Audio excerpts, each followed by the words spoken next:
Ay rin nga tao'y may sasaktan na naman. Ang sasaktan ko ho ngayon ay nandoon na ho sa aking tatuan. Pero hindi ho ako nahuli ha.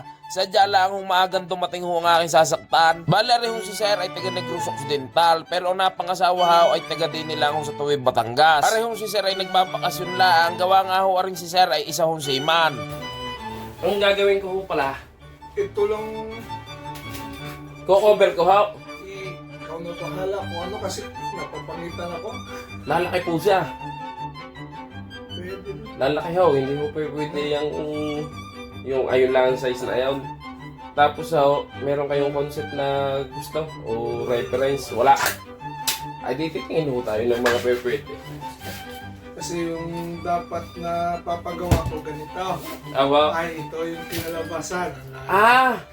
Gusto niya, enhance ko na lang. Pwede. Pero, hindi na ho, garne, gawa nga ang kapal na nari eh.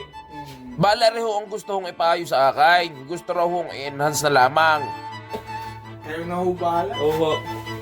Ayusin lang ho.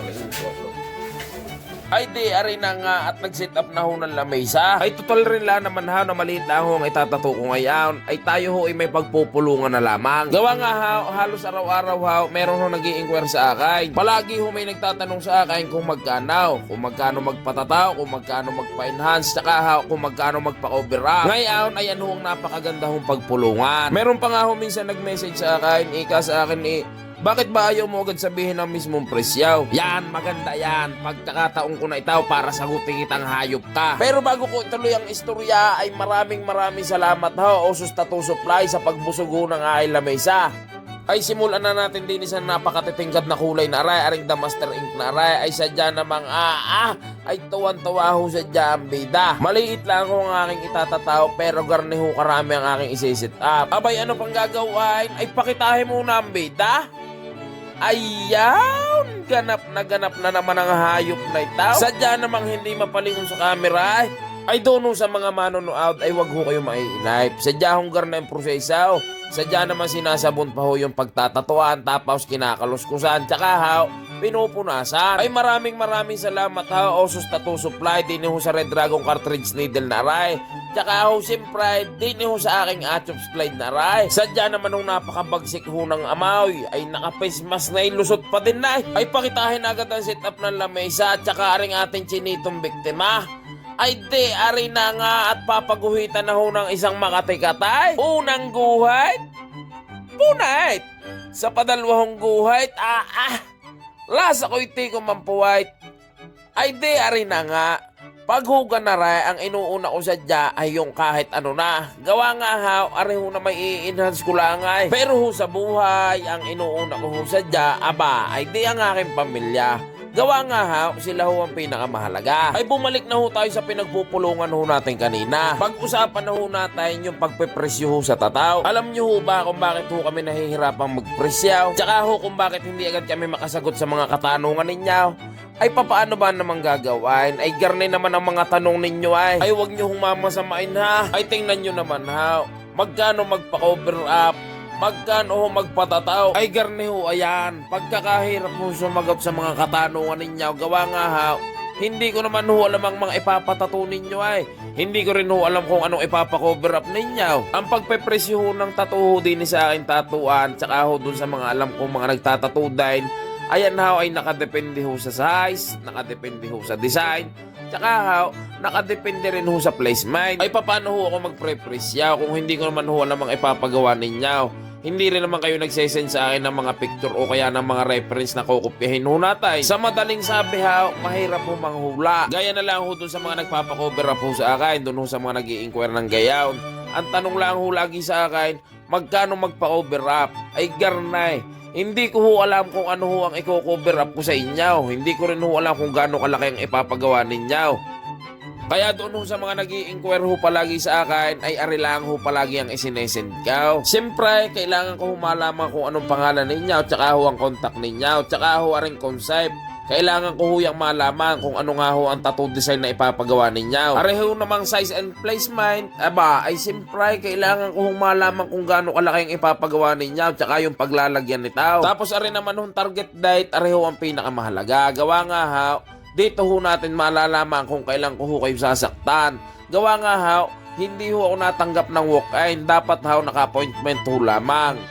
Tapos ayan naman hong mga additional info, ayan ho, pwede nyo ho akong senda ng mga reference, yung mga pwede ho natin pagtularan. Kaya ho ako nagsesend ng mga gayaan, gawa nga ho, ang presyuhan ko ho dito ay depende ho sa lakay, depende ho sa size, saka ho, depende nga ho sa placement.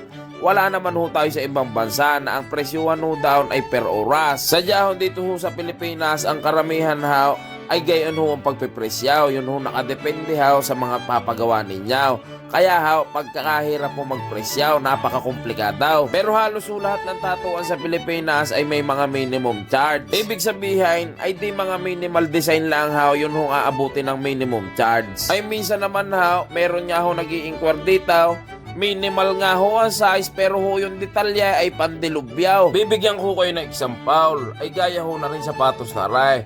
Diba ho aray halos minimal lang ho ang size.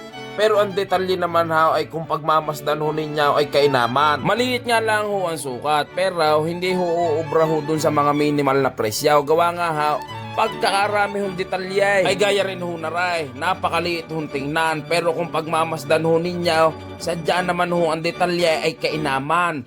Pagkatagal ho niyan trabahuhin na maliit nga lang ho pero hindi naman sadya ho ubra sa minimum charge. Meron pa ho ding isa pa, yun ho placement. Gawa ho ayan ay nakadepende rin ho sa paglalagyan ho ng tataw. Gaya nga ho nung kalimitan, maliit lang ang ipapatataw pero ho sa liig. Alam niyo ho ba na pagkakahirap ho magtato ho sa parteng ayan? Tapos arepa para ho kayo magka-idea para malaman niyo ha kung gaano ho kaliit yung mga pwede hong ipatataw doon ho sa mga minimal charge. Gayan ho ang mga sampol ng tataw doon ho sa mga minimal charge. Ay doon ho sa mga tropa ho natin na nag-i-inquire ho ng tungkol ho sa tataw. Pag ho kayo mag-i-inquire, ihanda nyo na ho agad ang inyong reference o kaya ang inyong mga design, yung placement kung saan nyo ho ipipwistaw, at saka ho siyempre kailangan ho yung size na gusto ho ninyo. Para ho sa gayaon ay madali na ho tayo nagkakaintindihan, madali na ho may estima, at saka ho, mabilis ko na ho kayo mabibigyan ng presyaw. At saka ho, para hindi na nga ho tayo nagkakahaba ng istorya. Ay kung gusto nyo rin lang naman ho makipaghuntahan, aba, ay di magpabook na ho kayo ng appointment. At pag ho kayo nandito na habang tayo nagsasakitan, pasasawaan ko ho kayo ng kwentuhan. Pero sa tunay, tayo ho pala'y nagkakahaba na naman ng istorya. Hindi ko ho namamalayan na arehong aking itinatataw ay tapos na ho pala. Abay ano pang gagawin ay pakitahin agad ang resulta. Ayaw! Ay tangina Miles! Sadya naman hong sagak na sagak. Ay kayo na ho ang bahalang sumintin siya kung ano sadya naging resulta. Gawa nga ha, arehong aming sakitan sa isyaon ay tapos na ho pala. Ay maraming salamat ho sir, at ako ho sadya ay napagkatawalaan ninyo sa ikaw na ang bahala. Ay palagutukin naman muna ako ng isa. Ayaw! Ay hanggang sa susunod na lang huli nating sakitan. Ay doon ho sa mga may katanungan, pwede nyo ho akong i-message din ay sa aking Facebook page. Arehong unang guhit, punait ni Aljonanite. Pwede nyo rin akong i-message din ay sa aking Instagram. Ay siya, pasyalan nyo na lang ako din sa aking tatuan, din sa Lian, Batangas.